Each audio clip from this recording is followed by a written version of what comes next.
아파트 값은 몰라도 이 지표만 보면 흐름이 보입니다. 어제 동네 슈퍼에서 우연히 옆집 할아버지를 만났습니다. 손에는 부동산 전문지를 들고 계셨습니다.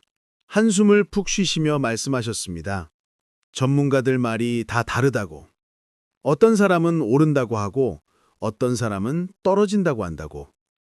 도대체 누구 말을 믿어야 하냐고 하소연하셨습니다. 그때 저는 문득 깨달았습니다. 우리가 너무 복잡하게 생각하고 있다는 것을. 사실 딱 하나만 보면 되는데 말입니다. 오늘은 복잡한 부동산 시장을 단순하게 읽는 방법을 알려드리겠습니다. 전문가 의견도 필요 없고 복잡한 차트도 필요 없습니다. 딱 하나의 지표만 보면 됩니다. 우리는 평생 부동산을 어렵게 생각했습니다. 전문가들이 쓰는 용어들, 미분양, 청약 경쟁률, 분양가 상한제, 재건축 초과이익 환수제. 이런 단어들을 들으면 머리가 아팠습니다. 어렵게만 느껴졌습니다. 우리가 이해하기에는 너무 복잡했습니다. 한 지인이 그렇게 살았습니다. 부동산 공부를 열심히 했습니다. 전문가 유튜브를 매일 봤습니다. 신문 경제면을 꼼꼼히 읽었습니다. 각종 통계 자료를 찾아봤습니다. 머리가 터질 것 같았습니다. 정보는 많은데 결론은 안 나왔습니다. 어떤 전문가는 금리를 보라고 했습니다. 금리가 내려가면 집값이 오른다고. 다른 전문가는 공급 물량을 보라고 했습니다. 공급이 많으면 집값이 떨어진다고. 또 다른 전문가는 인구를 보라고 했습니다. 인구가 줄면 수요가 줄어 집값이 내린다고 말했습니다. 모두 맞는 말 같았습니다. 하지만 종합적으로 판단하기 어려웠습니다. 금리는 내려가는데 공급은 늘어나고 인구는 줄어들면 어떻게 될까요? 집값이 오를까요? 떨어질까요? 머리가 복잡했습니다. 결론을 내릴 수 없었습니다. 그러던 어느 날 한 노련한 부동산 중개사를 만났습니다. 40년 경력의 베테랑이었습니다. 그분에게 물었습니다. 어떻게 시장을 예측하느냐고, 무엇을 보느냐고. 그분의 대답은 의외로 간단했습니다. 딱 하나만 본다고. 바로 매수문의 전화 횟수라고 했습니다. 이것이 오늘 말씀드릴 핵심입니다. 복잡한 지표가 아닙니다. 바로 실수요자의 움직임입니다. 사람들이 집을 사려고 하는가? 아니면 관망하는가? 이것만 보면 시장의 흐름이 보입니다. 어떻게 할 수 있을까요? 가장 쉬운 방법은 중개사무소 방문 횟수입니다. 동네 중개사무소 앞을 지나가 보세요. 사람들이 많이 드나나요? 아니면 한산한가요? 이것이 첫 번째 신호입니다. 사람들이 많이 찾으면 시장이 살아나는 겁니다. 한산하면 시장이 얼어붙은 겁니다. 한 할아버지가 이것을 활용했습니다. 집을 사기 전에 석 달 동안 관찰했습니다. 매주 주말마다 원하는 동네를 돌아다녔습니다. 중개사무소를 유심히 봤습니다. 처음 2달은 한산했습니다. 사람들이 거의 없었습니다. 중개사들이 무료해 보였습니다. 그런데 3번째 달부터 변화가 보였습니다. 중개사무소에 사람이 늘기 시작했습니다. 주말이면 몇 팀씩 드나들었습니다. 젊은 부부들이었습니다. 매물을 보러 나가는 중개사들도 바빠졌습니다. 분위기가 달라졌습니다. 할아버지는 직감했습니다. 시장이 바닥을 찍고 돌아서는 것 같다고, 더 기다리면 가격이 오를 것 같다고. 바로 결정했습니다. 마음에 들었던 집을 샀습니다. 몇 달 후 예상이 적중했습니다. 집값이 오르기 시작했습니다. 중개사무소는 더 붐볐습니다. 그 할아버지는 어떻게 타이밍을 잡았을까요? 복잡한 지표를 본 게 아닙니다. 그냥 사람들의 움직임을 봤습니다. 가장 단순하지만 가장 정확한 지표였습니다. 시장은 결국 사람이 만드는 겁니다. 2번째 지표는 매물 게시판입니다. 중개사무소 앞 매물 게시판을 보세요. 매물이 많이 붙어 있나요? 아니면 적나요? 오래된 매물이 많나요? 아니면 새 매물이 자주 나오나요? 이것이 중요한 신호입니다. 한 할머니가 이것을 눈여겨봤습니다.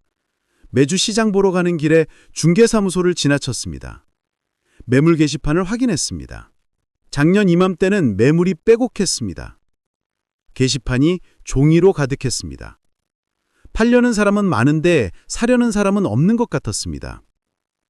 그런데 최근 몇 달 사이 변화가 생겼습니다. 매물이 줄어들기 시작했습니다. 게시판에 빈 공간이 보였습니다. 새 매물이 나와도 금방 사라졌습니다. 팔린 겁니다. 시장에 활기가 돌기 시작한 신호였습니다. 할머니는 아들에게 말했습니다. 지금이 집 살 타이밍인 것 같다고. 매물이 줄어들고 있다고. 더 기다리면 가격이 오를 것 같다고. 아들은 어머니 말을 믿지 않았습니다. 전문가들은 아직 더 떨어진다고 했으니까요. 하지만 할머니는 확신이 있었습니다.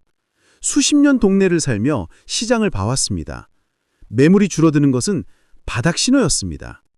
결국 아들을 설득했습니다. 집을 샀습니다. 6개월 후 아들은 감사했습니다. 집값이 올랐으니까요. 어머니의 단순한 관찰이 전문가 의견보다 정확했습니다. 세 번째 지표는 오픈하우스 방문자 수입니다. 요즘은 주말에 오픈하우스를 많이 합니다. 실제로 집을 개방해서 보여줍니다. 방문자가 많으면 수요가 있는 겁니다. 적으면 관심이 없는 겁니다.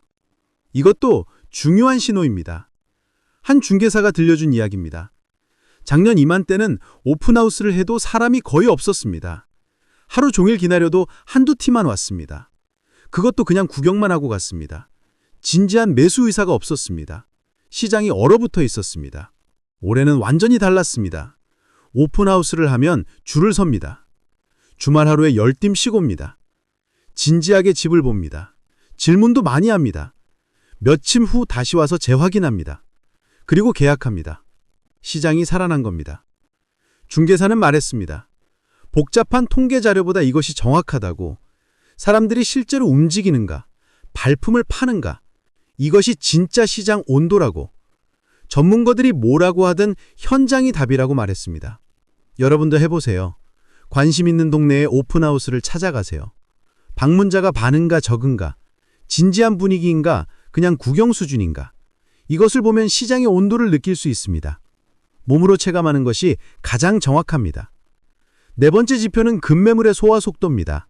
시장에는 항상 급하게 팔아야 하는 매물이 있습니다. 시세보다 싸게 나옵니다. 이것이 얼마나 빨리 팔리는지 보세요. 빠르면 시장이 좋은 겁니다. 느리면 시장이 나쁜 겁니다. 한 사람이 이것을 활용했습니다. 급매물을 계속 추적했습니다. 작년에는 급매물이 몇 달씩 남아 있었습니다. 시세보다 1억 싸게 나와도 안 팔렸습니다. 매수자가 없었습니다. 시장이 바닥이었습니다. 올해는 달랐습니다. 급매물이 나오면 일주일 안에 팔렸습니다. 때로는 하루 만에 계약됐습니다. 여러 사람이 경쟁했습니다. 조금이라도 싼 매물은 순식간에 사라졌습니다. 시장에 수요가 돌아온 겁니다. 이 사람은 판단했습니다. 이제 바닥은 지났다고. 더 기다리면 가격이 오를 거라고. 급매물 경쟁이 치열해졌다는 것은 매수 심리가 살아났다는 뜻이라고. 바로 집을 샀습니다. 정상 시세에 샀지만 후회하지 않습니다. 앞으로 더 오를 거라고 확신합니다. 급매물은 시장의 체온계입니다. 가장 민감하게 반응합니다. 시장이 좋아지려면 급매물부터 소화됩니다. 반대로 시장이 나빠지면 급매물도 안 팔립니다. 이것을 보면 시장의 방향을 알 수 있습니다. 다섯 번째 지표는 청약 경쟁률입니다.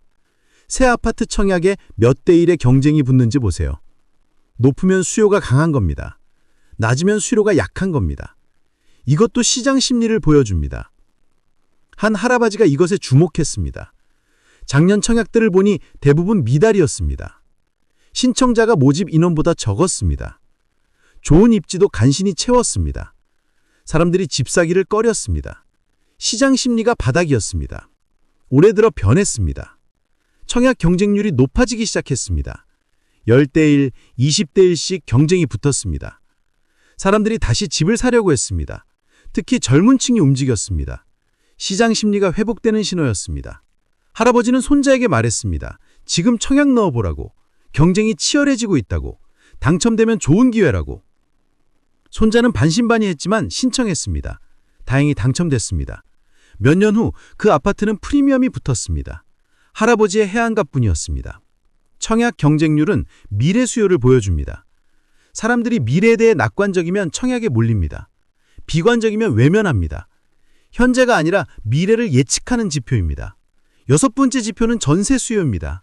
전세 문의가 많은가 적은가, 전세값이 오르는가 내리는가, 이것도 중요합니다. 전세 수요가 강하면 결국 매매 수요로 이어집니다. 전세가 약하면 매매도 약합니다. 한 중개사가 설명했습니다. 전세 시장이 선행지표라고. 사람들이 처음에는 전세를 알아봅니다.